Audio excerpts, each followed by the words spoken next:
Olá, seja bem-vindo ao Jornal Neojus, o jornal que é feito por professores que comentam matéria que foram pauta da mídia especializada. E nessa edição você verá: Justiça do Trabalho de Minas Gerais condena a empresa a pagar R$ 200 mil por danos morais à família de motorista morto por Covid-19.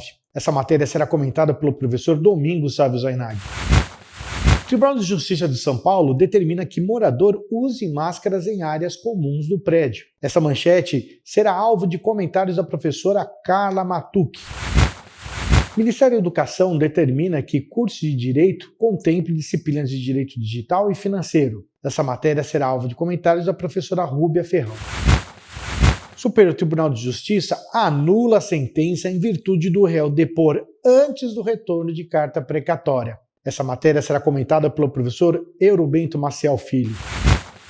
Coluna consumerista. O professor José Geraldo Brito Filomeno vai falar sobre a desconsideração da personalidade jurídica no CDC. E o Momento Cultural com o professor José Augusto Altran. Seja bem-vindo à edição 33 do Jornal Neojus.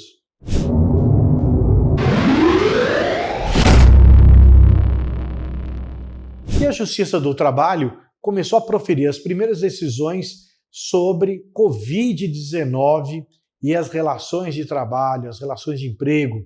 Nessa semana, nós tivemos uma notícia no sentido de que uma vara de primeira instância da Justiça Federal do Trabalho, lá em Minas Gerais, condenou uma empresa a pagar R$ 200 mil de danos morais em virtude do funcionário, que era motorista, ter contraído o Covid-19. Essa matéria ela será então comentada pelo professor Domingos Sávio Zainag para que possa nos explicar o que efetivamente aconteceu. Salve, salve, professor Domingos! Olá, Ricardo, olá, amigos do Jornal Neojus. Bom, vamos comentar essa notícia que causou aí um alvoroço nos meios jurídicos trabalhistas, né? A condenação de uma empresa de ônibus lá do sul de Minas Gerais pela morte de um motorista que foi contaminado, né, pelo Covid, essa doença que está matando aí milhares, né, centenas de milhares de pessoas no nosso país e milhões no mundo. Bom, vamos lá. O trabalho do rapaz era de motorista de ônibus. A condenação, pelo que a notícia traz, é de primeira instância e foi no seguinte sentido, que a empresa exigiu que ele trabalhasse mesmo nesse período da pandemia. Bom, aqui o problema é um pouco complicado. Primeiro, é uma atividade essencial. Não houve nenhuma determinação médica para que o empregado se afastasse. Segundo, o entendimento de que é uma doença profissional, há que se levar em conta a prova. Não sei se foi comprovado que esse senhor, que infelizmente faleceu, adquiriu a enfermidade em razão do trabalho, mas deve ter feito a prova.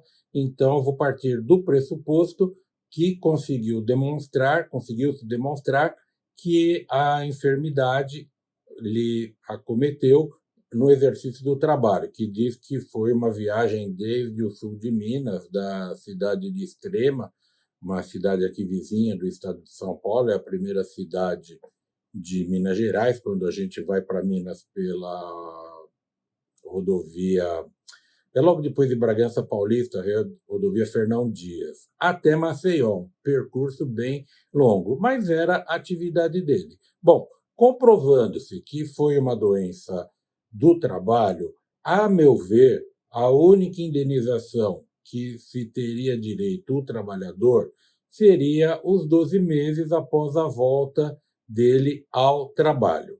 Como ele não voltou e, infelizmente, faleceu, não teria direito a esses 12 meses de estabilidade. Em sendo doença do trabalho, quem tem de pagar é a Previdência Social e, sei lá, se tem alguma outra indenização que pudesse caber para a família receber da Previdência. É duro dar esse tipo de opinião que parece desumano, mas não me parece, do ponto de vista jurídico, que foi uma decisão acertada, porque a empresa não tem a responsabilidade pela enfermidade estar em todo o nosso país. Agora, se a empresa ofereceu máscara, álcool em gel, treinou o empregado e ele foi acometido pela doença, algum minuto, alguma coisa, algum segundo que ele se distraiu ou chegou próximo a alguém que estava enfermo ou coçou os olhos depois de ter tocado uma pessoa, sei lá, que estava com a enfermidade e veio a falecer. Mas é difícil, realmente é difícil. Agora, houve o recurso para o TRT da terceira região. Vou acompanhar esse caso de perto para ver o que o tribunal vai entender dessa situação. É diferente quando um empregado trabalha numa atividade como hospitais e diretamente atendendo a pacientes com Covid. Aí me parece que há uma responsabilidade até objetiva do empregador, dependendo da situação, que vai da entrega de EPIs, de todos os procedimentos para proteger o trabalhador, mas ali ele está em contato constante com a enfermidade. É um assunto delicado, complicado, mas nós estamos aqui para comentar do ponto de vista jurídico. Um abraço a todos e até a próxima semana. Pois é, professor Domingos. E nessa semana nós tivemos também uma outra decisão oriunda do Tribunal Regional do Trabalho da segunda região aqui de São Paulo, né? Foi a nona turma. Ela acabou confirmando uma decisão de primeira instância em que os Correios, lá no município de Poá, interior de São Paulo, também foi condenado, nesse caso, inclusive, a fazer uma comunicação de acidente de trabalho em virtude de ali dos seus colaboradores terem contraído Covid-19 e em virtude da constatação de que não foram adotadas todas as medidas minimamente necessárias para evitar esse contágio, né? E nessa decisão também foi determinada a adoção de uma série de outros procedimentos, como a sanitarização, né, a desinfecção do ambiente de trabalho, a medição diária dos colaboradores, né, dos carteiros ali, do pessoal que trabalha internamente nas agências, e entre outras. Então, estamos realmente diante dessa dos reflexos, né, da Covid na Justiça do Trabalho. Muita água vai passar ainda embaixo dessa ponte e vamos ficar atentos nessa medida que foi adotada em primeira instância, né, lá em Minas Gerais, como será realmente a manifestação do Tribunal Regional. Professor Domingos, muito obrigado, viu? Falando ainda de Covid, o Tribunal de Justiça de São Paulo determinou que um morador de um determinado condomínio usasse sim máscaras das áreas comuns do prédio. Essa matéria será comentada pela nossa querida professora Carla Matucci e mostra um caso típico da pessoa que se nega a usar máscara porque ela acredita que a máscara não serve para nada. Então, o tribunal falou: use sim. Professora Carla, o que conta para nós a mais essa matéria? Olá, Cabezon, tudo bem? Sabemos que estamos em tempo de pandemia e com a decretação, né, do estado de pandemia, algumas restrições foram impostas a toda e qualquer pessoa que vive em sociedade. E não poderia ser diferente em relação aos condomínios. É fato de que houve um episódio nesse condomínio situado na cidade de Santos, em que o morador se recusava a utilizar máscaras de proteção. O importante é saber que a máscara de proteção não é só uma proteção em relação à pessoa que está utilizando, mas é uma proteção em relação à pessoa, ao cuidado que devemos ter quando vivemos em sociedade, né? Foucault dizia do cuidado de si, mas nós também temos que pensar no cuidado de si em relação à sociedade. E assim, né, por conta dessa recalcitrância e por diversas vezes já, né, notificado, esse condômino não se utilizava da máscara de proteção nas áreas comuns do condomínio e em circulação. Por isso, obrigou esse condomínio a ingressar com uma ação em juízo. Foi dada uma liminar, concedida uma liminar, e que agora foi definitiva, foi julgada procedente, mantendo-se essa decisão liminar. E há a aplicação de uma multa, né, caso ocorra a infração novamente, no importe de R$500, totalizando um limite de R$30 mil. Então, é uma decisão importante, é uma decisão que torna, né, com força a tomada de posição do condomínio e a obrigatoriedade de seguir as determinações, não só por conta do condomínio, mas também da lei e do estado atual de pandemia. Estamos atentos a essas questões que são de extrema importância para a vida em sociedade. Obrigada. Obrigado, professora Carla. E o Ministério da Educação determina que o curso de Direito passe a ter obrigatoriamente aulas de Direito Digital e Financeiro. Convido aqui a professora Rúbia Maria Ferrão para comentar esta matéria. Ei, professora, finalmente, hein? O ministro da Educação, Milton Ribeiro, aprovou uma resolução que altera as diretrizes curriculares do curso de Direito para, enfim, colocar como disciplina obrigatória o direito digital. E o que seria, então, esse direito digital? É uma forma de tutelar, de disciplinar a relação entre as pessoas no âmbito da internet, em relação aos sistemas e à própria tecnologia, seja o uso ou o mau uso. Então, os direitos da personalidade precisam ser preservados, o direito de propriedade, inclusive a propriedade imaterial, né? A segurança dos sistemas, a autenticidade das pessoas, a integridade dos documentos. Nós vivemos na era do paperless, sem papel. Então, tudo isso é fonte de proteção de um direito digital, que tem aí como sua principal norma o Marco Civil da Internet, Lei 12.965 de 2014, que está em 23 de abril, fazendo aí 7 anos de sua existência. Então, quem quer atuar nesse âmbito vai precisar conhecer dos crimes eletrônicos, da lei de propriedade industrial, lei de propriedade intelectual, direitos autorais de programa de computador, direitos autorais comuns, meios de preservação de provas, entender de documento eletrônico, segurança de sistemas, esse ecossistema dos provedores de aplicação e conexão. Enfim, é uma área nova que vem para ajudar a disciplinar o movimento das startups, que são fundamentais para essa inovação, e ponto para as nossas autoridades por trazer essa disciplina, então, como obrigatória no curso de Direito. Afinal, não só os advogados, mas os juízes, promotores, defensores públicos, delegados, em algum momento ali da sua carreira, certamente vão ter contato com uma discussão envolvendo o direito digital, seja para compor ali um conflito, uma consulta, uma preservação de provas de internet, de sistemas.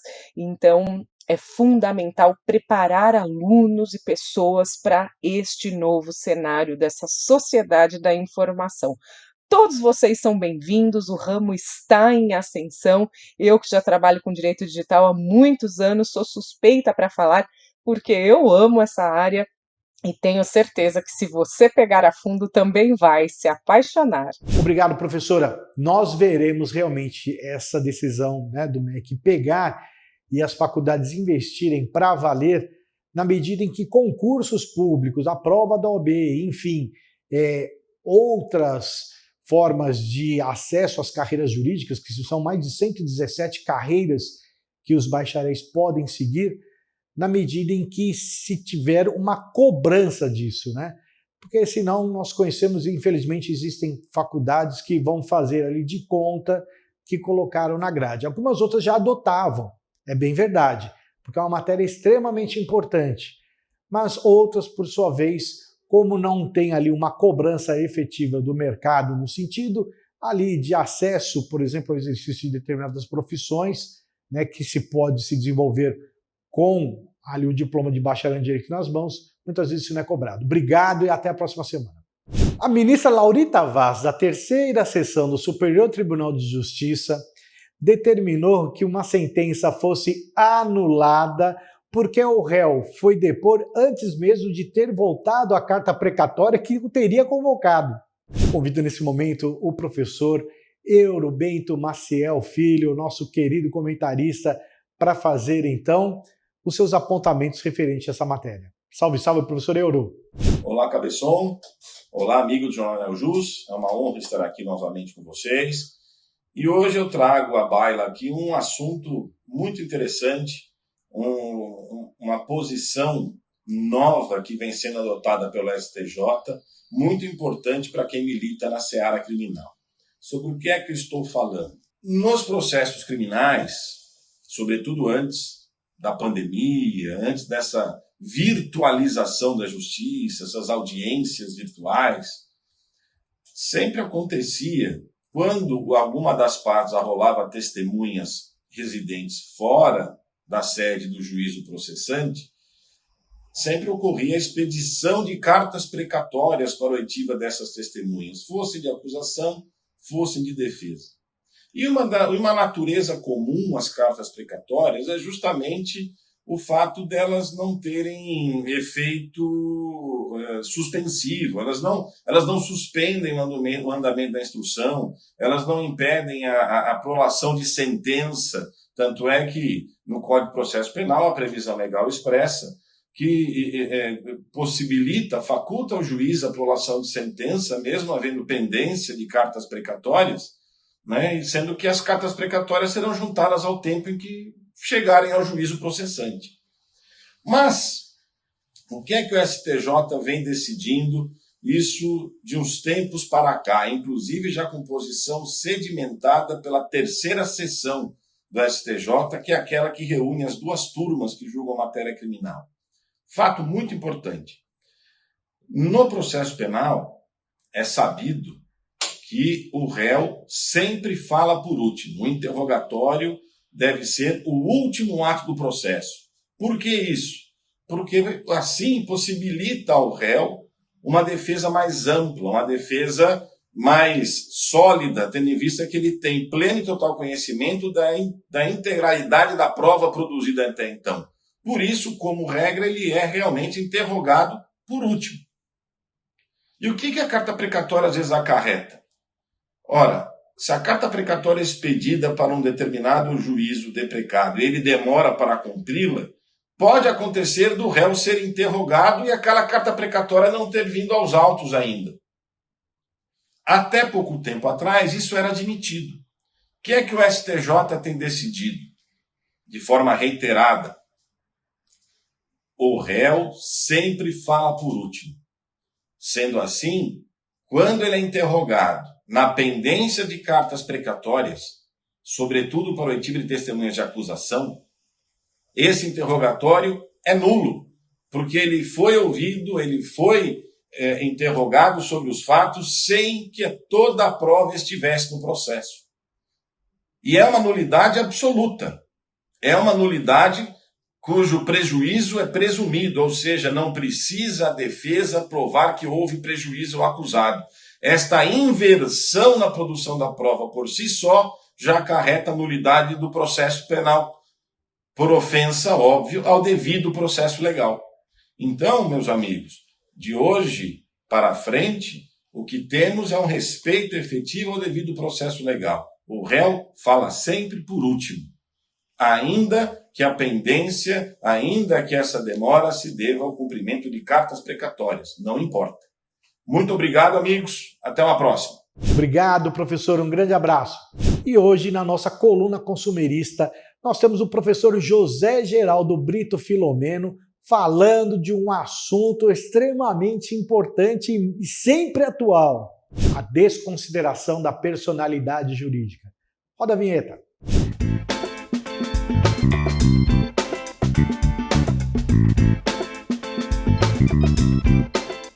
Olá, o nosso assunto de hoje é o veto aposto pelo presidente Collor ao que seria o parágrafo 1º do artigo 28 do Código de Defesa do Consumidor. Esse artigo é muito importante e foi pioneiro no que diz respeito às relações de consumo.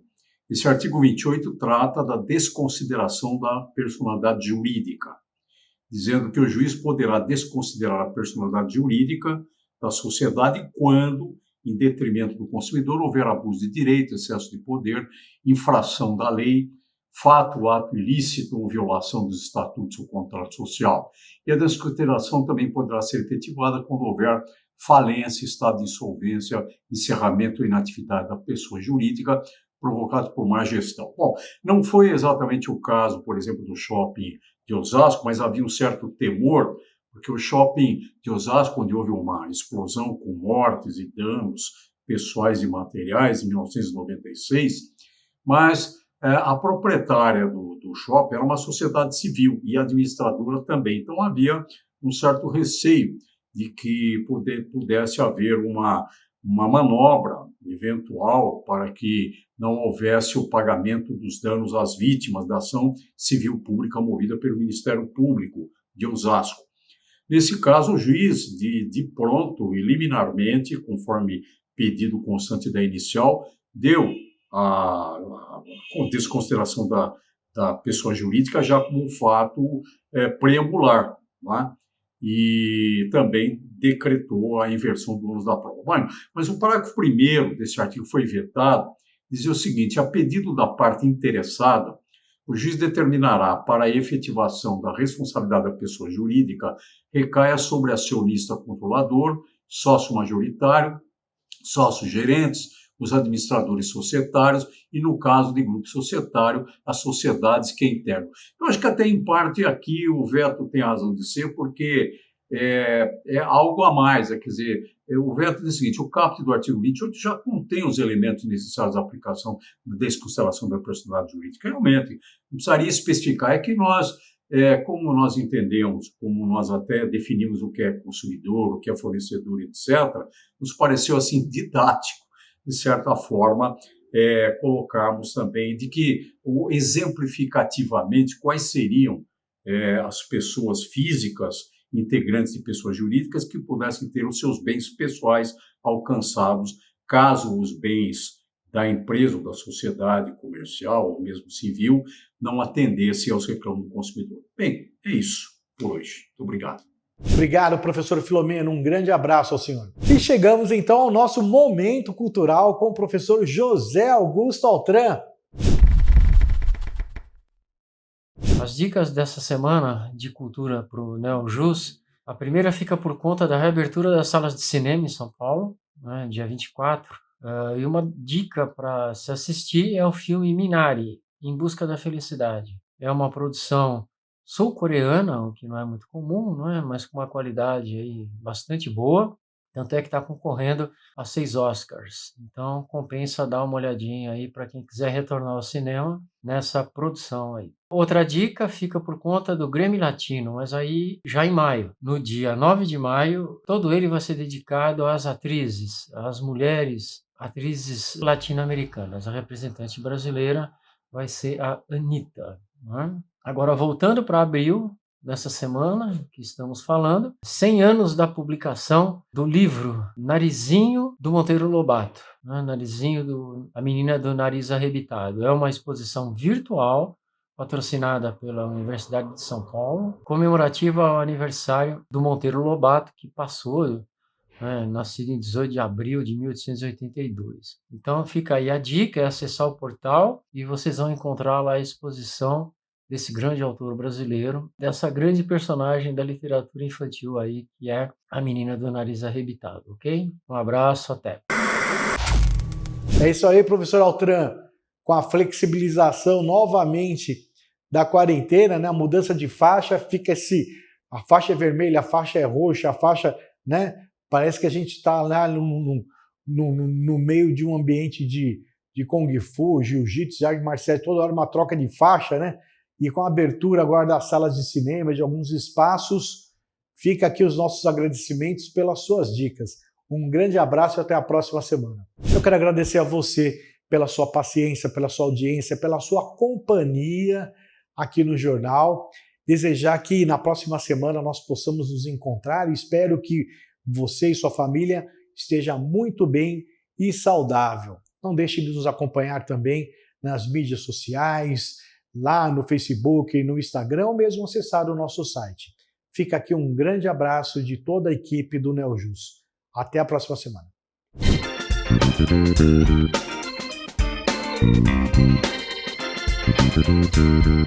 Thank you.